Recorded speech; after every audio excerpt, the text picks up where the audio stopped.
Hi guys, and welcome back to Colourful Budgets UK. Thank you everyone who watched my last videos, and as you know we're just over 100 subscribers, so please keep commenting, liking and subscribing. So today we are doing our April budget. So I did print off some extra March's budget sheets, so rather than waste them, we're just going to change it from March and put April.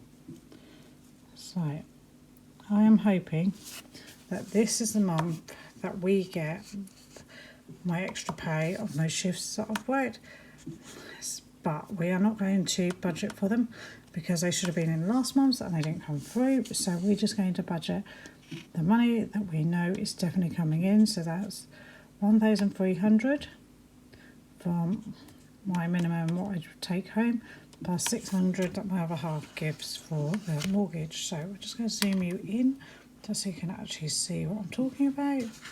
So that will leave us with 1,900. So I've already filled this in at the bottom because this does not change from month to month. So next we are going to go and start at the beginning. So mortgage, we are budgeting £1,025. That's the same we budget every month.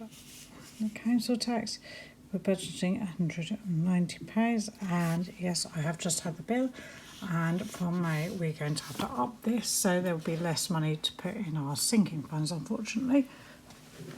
Come the end of the year, when we have paid it all, it will average itself back out again. So life insurance is getting normal £7, internet is getting its normal £35, phone is getting its normal £10, and Apple storage is getting its normal £1. Now these are my bills, not my other half, so they're just my bills, what I pay every month. He pays other bills like the gas and electric, other things, so that's why you won't see everything on this in this budget. So next we're going over here. So we are budgeting £240 for groceries.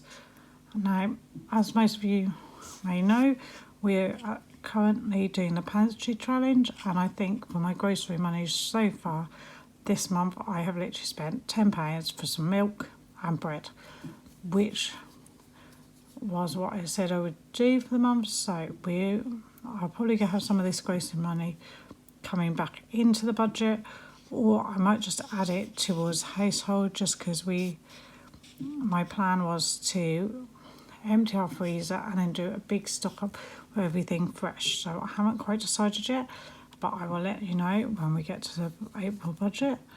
Petrol's getting its normal 120. No, we don't spend this every month, but I just put it in there, and anything that's not spent goes into our petrol sinking fund. And then when we have the children off, like in August when we're doing a lot of driving around, having got to budget extra petrol money because we're just using the rollover money that we haven't spent. My spending is getting £10, nothing for miscellaneous. Beavers is getting £10, and nothing for swimming because we haven't sorted their swimming out yet. I'm really sorry I'm doing this red, but at least you'll be able to see what we're doing. So let's work out how much we have in fixed and variable expenses. So let's just get my trusty little calculator, which is really handy because don't lose this one because it goes into my pencil case with all my bits. Right, so I'm going to put the mortgage plus 190 plus 7 plus 35 plus 10 plus 1. I'm sorry if you hear the noise, but it is raining here, so I'm hoping you guys are having a lot nicer day. So we're going to go down here and they'll put £1,268 Then we are going to go back up here.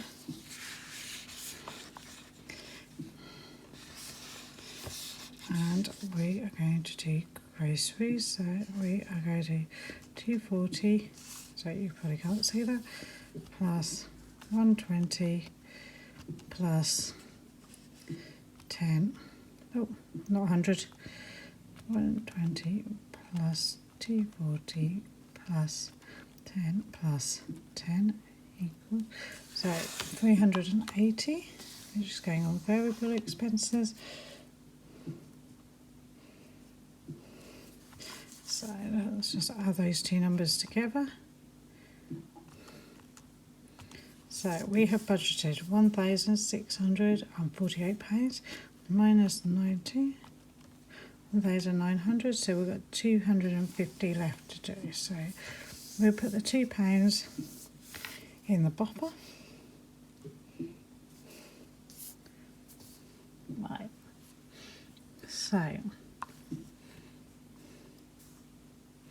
we have funded last month. Let's see where we are. Is it this one? I think it's this one. So we have funded garden bin. That's right, garden. We've funded TV license, household. We have funded both subscriptions. So I'm just going to put that in there.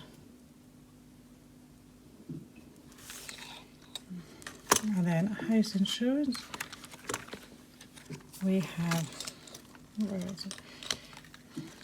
Sorry, 222 in that, and we have to put, let's see if I can find the bit of paper. So I did get it because this is all our numbers for all our sinking funds. So here we are. House insurance needed 220, so that's funded. So the next one we're doing is car MOT and tax, which is 230. So now we have 1, 5, 10, 15, 20, 25, 30, 35. So we have £35 as a rollover. So each sinking fund gets £5, so this one is going to get 40, and car insurance and MOT at the moment has, oh, they are £45, so that would make it nicely up to £95. So we're just going to give everything else, it's £5.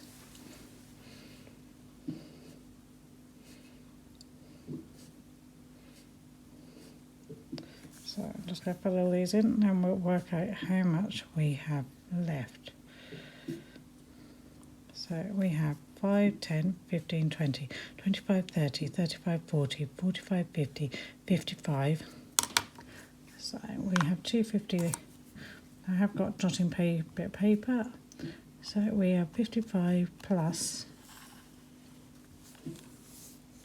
the £40 rollover, which equals 95 going into our sinking funds.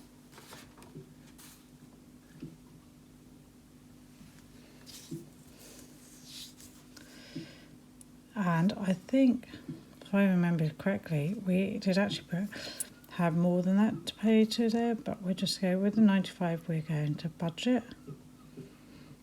Oh, hang on, actually, let's just round that up to 100. That'll make everything easier. So we'll just put, what we'll do is we'll put 45 into car MOT and tax, and then that will give us a nice main figure of £100. And that will then leave us with our extra mortgage payment of £150, which we are aiming to put away every month, 175. So it is a bit less, but obviously if we pay less onto our mortgage overpayment, that's okay. It's still an overpayment, whatever we put in there, and my plan is that I want to get these sinking funds, funded. Obviously we're doing really well so far, so we've funded 1, 2, 3, 4, 5, 6, 7. So we've funded 7 so far, so that's fantastic, but obviously we just need to carry on funding these. And then obviously we'll put this over here. So obviously our savings will get nothing on this budget, but obviously if we bring home more money, see, we will put more towards them. So we've got £2 in there. That brings us to... So obviously this budget planning doesn't overly change. It's just what the only thing that really changes when I plan every month is what we put in our sinking funds. So come the beginning of April, we'll find out what we brought home for take-home pay, see what all these funds have, all our fixed rate, variable rate funds have in them, and then we start snowballing our sinking funds. And so far, snowballing is working, so that's really good. What I'm thinking of doing is swapping car insurance and back to school round, just because car insurance is due in June and back to school isn't due until July, August time. So we can try and fund car insurance. That would make a big difference to us, but obviously